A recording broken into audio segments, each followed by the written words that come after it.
Yes, so thank you guys for having me, and I do have some team members on, so if the questions come in the chat, they can answer as well. Um, Next slide. So I'm going to be talking about some of the advances heavily on the commercial side on electric equipment. A lot of the benefits on energy and non-energy benefits, some of the code allowances or requirements. Sean had mentioned about ventilation. So we're going to talk about that, and then some of the feedback that from customers, real live customers in the Bay Area and throughout Southern California that have adopted these technologies, and why are they doing it? And so this first slide, why electric? As you can see, a lot of bullet points there. Obviously, more efficient, sometimes 2 to 4 times on the gas side. It's faster. It's definitely safer. It's flexible, plug and play. Chick-fil-A is kind of one of the reasons why they go all electric and stay all electric, even in California, because of the plug and play. They can swap things out pretty quick. Upfront cost is usually less on most products than the gas because you just got less plumbing, you got less parts to buy upfront. In cooler kitchen, this is definitely on the induction side. Um, Not so much on other things, a one-to-one replacement, but definitely on induction. And I'm going to get into induction and what the advances are because it's usually started in front of the house, but now there's some great advancements on back of the house and some one-to-one replacements for the heavy gas equipment. And then easier to clean. Just the way it's built, the way electric equipment is built, it's so much easier to clean and maintain. And one of the big bonuses is hood required. And so I'm going to go into there and what the code says, not only from ASHRAE, but what we are allowed here in California, and kind of what the rule of thumb is. Um, Obviously, you see this a lot of countertop equipment in pictures, so it's definitely less space. And then obviously ventilation, with some of this equipment having their own ventilation or ventless hoods or recirculating hoods, as you see in the bottom picture there. Next, please. Uh, you can, yeah, a couple here. So as Sean mentioned in my bio, part of ASHRAE here and kitchen ventilation and also standard 154, where there's a table that kind of lists of unhooded equipment, what requires type 1, what requires type 2. A recently study and project was completed by Syracuse, and there's actual data now for heat gain and what type of heat gain. So for new construction or high-rise buildings, what type of ventilation you're going to need for this countertop equipment if you're going to hood it or unhood it. So there's actual data now. It's been an update for the last 18 months, so we're excited about that. Next slide. So coming into California, what the California Environmental Health requires for electric, and if you see the middle picture there, there's a list of equipment that's excluded or exempt, and you can go a list of equipment. So you think of your convenience stores, 7-Eleven, things like that. You see a lot of that equipment that's unhooded there. You get into schools. And you're going to see hot food holding cabinets. And I wanted to point out rethermalizers there with the max up temperature of 250. And that's a big advantage for the schools, especially during COVID and in a lot of the disadvantaged communities where they still serve lunch and afternoon snacks, and they were able to prepare amounts of food and hold this and move it, the plug and play benefit, but also didn't require a hood. What's highlighted there on the right hand side is kind of a rule of thumb that most jurisdictions in California are going to allow 2 pieces of unhooded equipment, and that can save a lot of money based on retrofit if you're adding a piece and you just don't got no more hood under hood space, or brand new construction where you can kind of shrink down the hood by adding a couple pieces that don't require the hood. So that's kind of the hood requirements along with ASHRAE and what's being here are allowed in the state of California. But I would check with your local jurisdiction and see. So, and if you have any questions or questions down the road, I can send you this information. Next slide, please. So, as I mentioned, some of the equipment, there was ASHRAE study. So there's now heat gain on all of these things that are here listed in this picture. What's the actual heat gain to the space? Um, Not seeing an option. Not sure, Ruthie. Sean, you seen that chat? So here are some pictures of what's excluded or doesn't require a hood, and you might see this at convenience stores, subways, and things like that. Moving forward. and why. The pictures before kind of show that it's fast, flexible, it's plug and play. Um, QSR using, like I mentioned, those rapid cook, and there'll be some more pictures of that. You know, they're your Subways, your 7-Elevens, they're adding all this without a hood required, and so it just gives you flexibility because you can do multiple things, proteins and fried foods and different things like that. You don't have to buy several pieces of equipment to do individual menu items.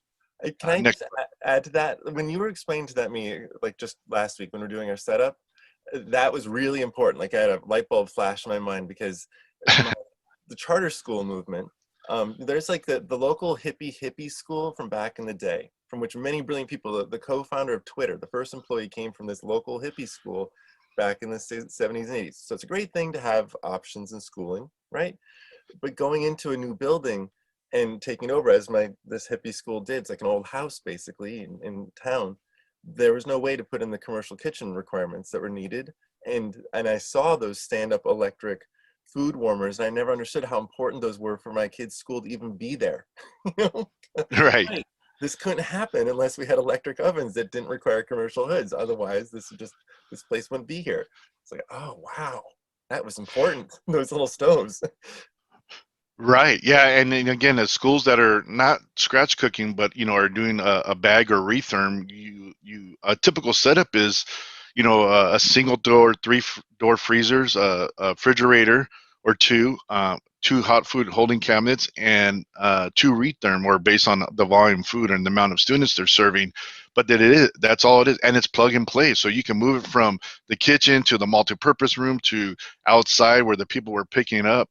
And so it's plug and play, no hood required, and so it's something like you said, either going through an old retrofit building where you can't penetrate the walls and put a full blown Ansel hood system, or you just don't have the space anymore. So this equipment is very valuable, especially to the schools, and it's just that one regulatory that it can't get higher than 250 uh, Fahrenheit. And if it meets that code, yeah, you're exempt from having a hood under the retherm oven. So Can I ask a thanks, quick? Sean, for yeah. Oh, absolutely, and that was a bit of a shout out to Alice Sung, who is a specialist in zero energy schools. So hear that, Alice. But then the second thing, what about like tiny restaurant trucks? How does that how does that affect their operations? Do they have lower ventilation requirements, for instance? Do we get a different kind of tiny kitchen out of an electric kitchen for those like food trucks? Some are mixed. Some are mixed with using a generator, and some are still using propane. They're using propane more on maybe if they have a small 18-inch griddle, but they're also using some of the holding technology that I mentioned, running off the generator on electric. Of course, we would love the future, right, to be all electric and be able to plug in somewhere, um, because everything they use on the truck, there's an option to go electric, whether it's a griddle or a countertop fryer. And then when you get into the ventilation rates, yes, the electric equipment requires less ventilation.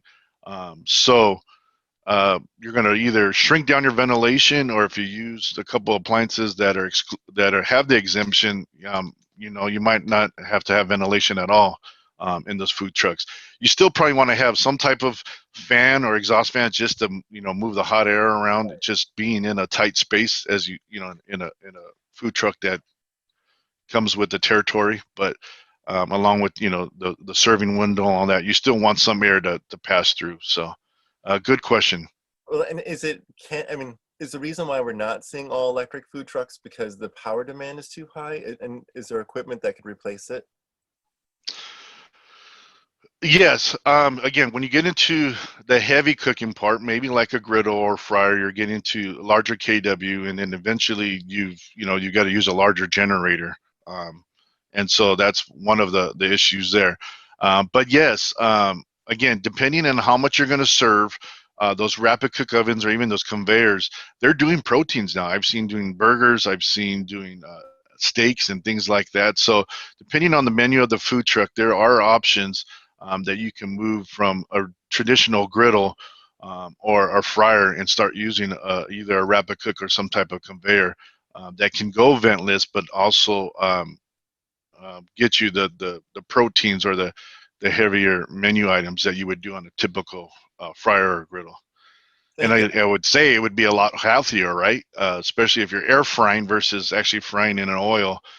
So that could be another bonus or positive by air frying or baking instead of frying in an oil. Well, Alice Song is expanding on this. Thank you for pausing this. Hope you don't mind. No problem. She wanted to know, could a full-service food truck be outfitted with solar and battery to provide the power needed? And I would expand, like, could we, is a 20 amp extension cord enough with perhaps a battery on board to provide additional power? Is there a way to make these all electric? Um, I would say you would again. It would depend on the menu, and then picking out the lightest, either conveyor or rapid cook. So a griddle and a fryer kW load might be anywhere from 6 to 12 or 15, and a conveyor could drop that down to 5 or 6, right? So then you got to work off of that. A rapid cook is anywhere from 5 to 8, being a single rapid cook there.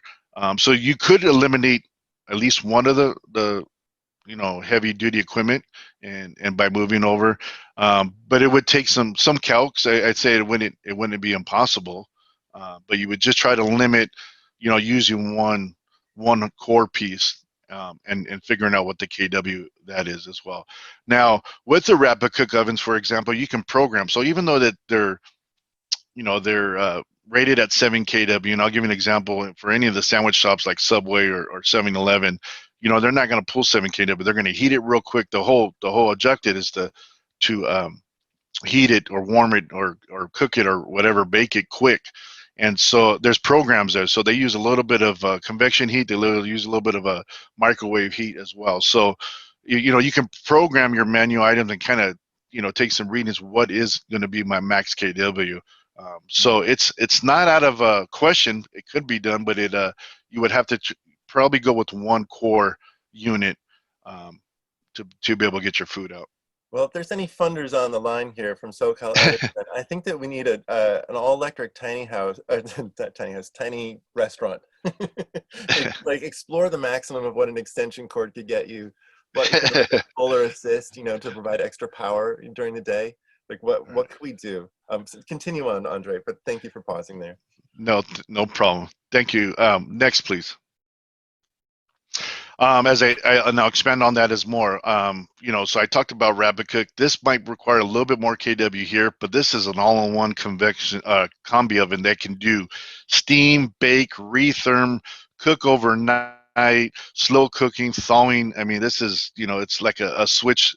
A Swiss knife for food service here, and a lot of burger chains, are adding, and you double stack them. As you can see, there's a unit there that's double stacked with a hood, and it's a huge chain, in McDonald's, and they're applying for a rebate. So they're getting a rebate on it. They're getting $2,000 per unit, so they're getting 4,000.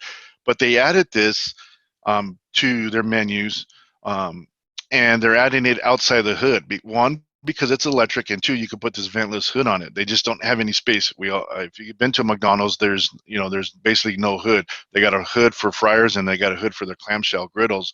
So they're adding these two combi ovens for additional menu items like their biscuits and bacon and things like that. And so they were able to add these units, without putting a full-blown hood in it. And the best thing about it is, at least in California, they've been applying for the rebates, and they're getting about $4,000 back on that. So that's a perfect example of, hey, we didn't have any hood space. We want to add menu items. What can you do? What's out there without us bringing in a full integrated hood? And so that was an option. So it's good to hear. Next slide, please.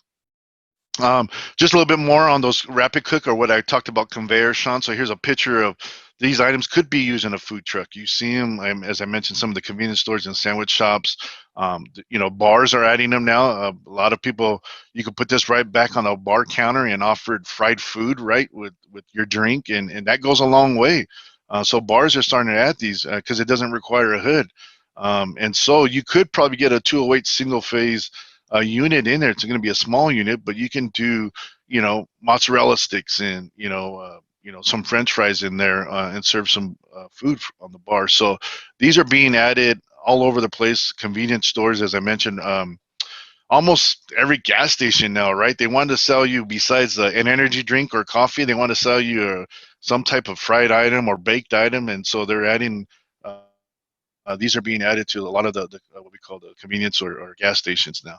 Can I elevate something that this makes me think is like what you're saying is that if we wanted to support disadvantaged communities and immigrants who disproportionately open up restaurants, small corner service businesses, etc., like electrifying and making small power efficient is actually a way to support people who are at that part of their family's career and developing their Hmm. wealth, is starting small businesses.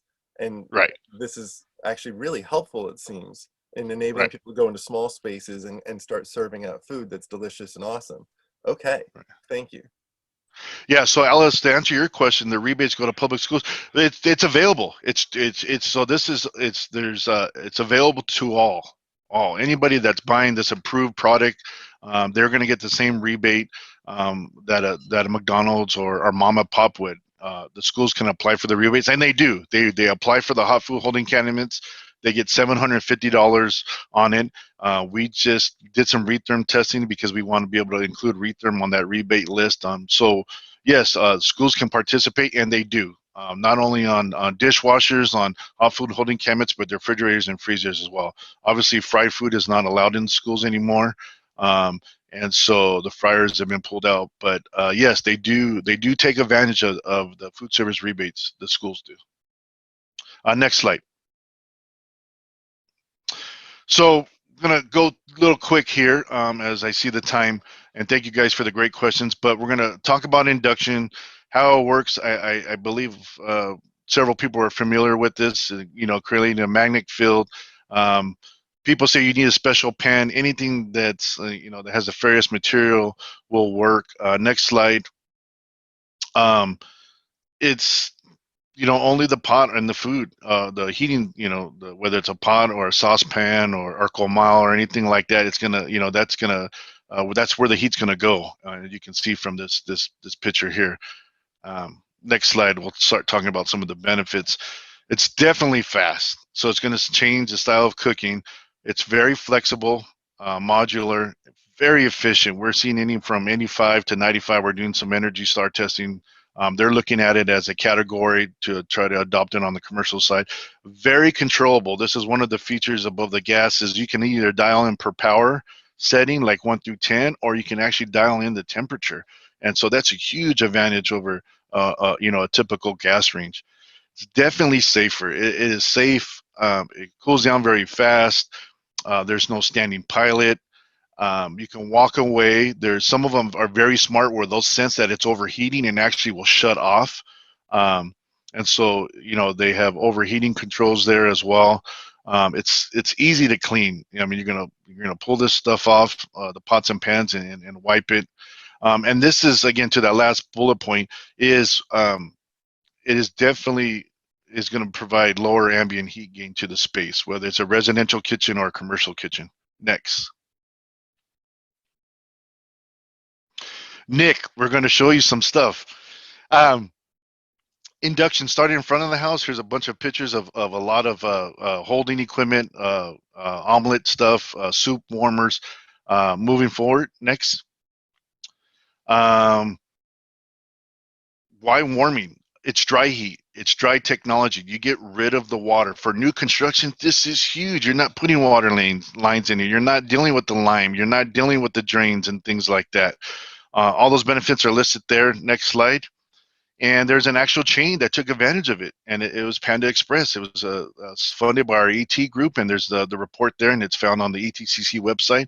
But not only energy savings, but they also found water savings. And now with new construction and building new stores, that plumbing is no longer installed there. Moving forward, there's some of the savings. So back of the house, very large advances in back of the house. There's almost a one-for-one replacement now, and we'll go through those categories real quick. Next slide. Burner here. This is again, if it's just click again. This is with some testing by Frontier Energy here, that if you just ran, these two, if I want to say two vehicles right next to each other, and you ran them for that amount of time, that many days, you're actually going to save some money with induction. There is no standing pilot. Next. What about on the Asian side? Like Benihana and they're looking at it. They're looking at this stuff to replace, not only to go electric, but maybe it's a step further with induction. Again, no flames there. It's safer to have the audience around it, and definitely cooler for the chef. And uh, Benihana took the first step. They didn't go on induction yet. They're looking that way, but they did an all electric service in Downey, the city of Downey. So that's the first Benihana that's really adopted an electric option of the Tepion grill, and it's reduced their ventilation there. So the next, I'm hoping they move to an induction location and try out induction. Next, stock pump burners, again, they're available. They're there. They're quick. They're fast. The best thing is you can cook and then turn them back down, and you can hold, and it's not going to burn the product in there, whether it's a soup or beans or rice or anything like that. Next. And then, Nick, here you go. It's there.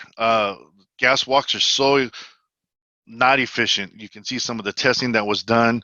And then if you ever been into anybody that's used a wok, they're running water to keep that surface areas cool. So a lot of water usage is used on these woks, especially by the mom and pop locations. It's sad to see how much water is being used while they're cooking. And so there's a solution now. And Frontier did some recent testing. Next slide. That the wok, commercial wok, is 3 to 4 times efficient. I mean, look at the number. We're in 80, almost 89% compared to 18 and 22. And it's the heat goes to the pan, as we showed a couple slides before. So you don't need as much water. You might need it for a little bit of blanching and things like that. But so there's several manufacturers that are coming into America, and there's one local Brea that manufacturer is going to start building it here in California and U.S. made. So that's exciting. So these woks are available now. Next. And just to wrap up with induction, if you want to get your feet wet, your hands, you guys want to just try it, there's a list of utilities and munis out there that are offering. And you can click on it and see some are offering 14 days, pot and pan in a unit. On our side, we have commercial and residential. We also have introduced the woks into our program as well. And so it's been a very successful program. And there's also rebates with some of these utilities and munis. So there's some of them there that are offering a unit to try out. So I would, if you wanted to try one out, I would definitely hit them up. Next slide. And to wrap up, I just wanted another game changer that's out there. The electric deck ovens had a negative to them because they can only get to about 500. And now when you get into different styles of pizza, now pizza is an art. It's truly an art. I've learned it over the last 10 years. It's an art. You just can't take any dough and cheese and just throw it in there, and it's got to be at the right temperature for the certain dough. And so for anybody that loves pizza, it's truly an art. And so there's these electric deck ovens that are getting above 800. So now you're cooking Neapolitan, you're cooking artesian pizzas now. Precise temperature. They're well insulated. They're very low heat gain to the space. Large gas deck ovens. I've seen some dinosaurs that have blankets are wrapped around them because there's so much heat given off. Each deck can be set at different temperatures. That's why people are buying them, and we have some testimony on the next slide. But one of the things is, go back real quick so I can just finish the bullet points. We just had a customer come in last week, and he says he cannot turn his gas deck oven on. He actually turns it down to 3:30 at night. And so with electric, it can be turned off at every night like a normal oven, a normal appliance, and turned back on. And it takes about 45 minutes. Preheat and recovery. The other one, I was talking to another guy, and because of the labor shortage, he's able actually to program it. So he actually turns his oven on about 35 minutes before he even gets there to the facility. So his is programmed to come on at 6:30 every morning, and he gets in at about 7, and it's up to temperature already. So it can be programmed to be shut off and then about the demand side, eco mode. There's eco mode now. It can shut off heat amounts. It can go to a lower temperature and reduce your KW. So there's eco modes that are being installed on these deck ovens. And then they're just more efficient. And again, rebates are available now. So next slide. So McKelly, exactly right. We're talking, man. It's got to be more expensive. It's got to be, the demand. Each deck might be 5 kW, and you can go 3 to 5 decks. And here's a recent article from a Food Equipment magazine that Tony G is a superhero in the pizza game, and he's up in the Bay Area, and we literally just test one of his ovens and just got sent up to San Francisco, Tony Slice and like that, and he's been a huge gas. And he's switching over to, and there's his quote there, they're more precise, they're very versatile, they can handle more volume, they recover faster, he adds. So this super hero in the pizza world is moving to electric ovens. And I being Frisco, and we all know the rates there, and he's able to do it and be successful and actually make money. You add more to the menu. And then there's another quote there.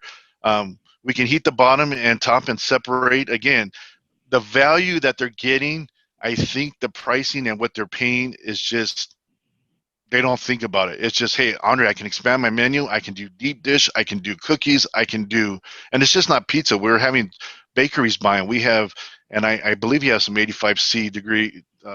They bought 16 electric deck ovens just to do cookies in their main commissary.